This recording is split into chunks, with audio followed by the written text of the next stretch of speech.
This is the story of a man rich in character, flat in dimension, and infamous in history. This is the story of George. George was the smallest of his brothers, but in his mother's eyes he would always be number one. George's brothers were often jealous of him, and so one day they buried his favorite toy Penny in the sandbox. This made George very sad. His brothers laughed at him and told him to buck up and be a man. George didn't want to be a man, so he went to the sandbox and rescued Penny instead.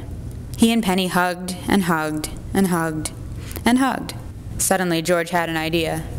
He was going to leave. He would take Penny and travel around the world. Penny had always wanted to go to Paris, so that's where they headed first. In Paris, they met Franck, a baguette-toting Frenchman with a too-big beret.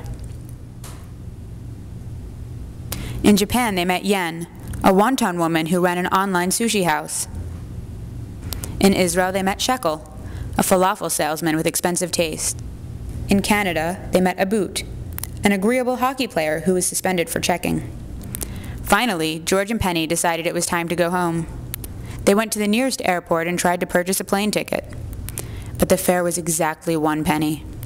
George and Penny looked at each other. What were they going to do?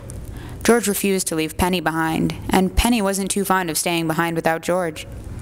Penny and George sat down and thought, and thought, and thought, and thought, and finally, they came up with a solution.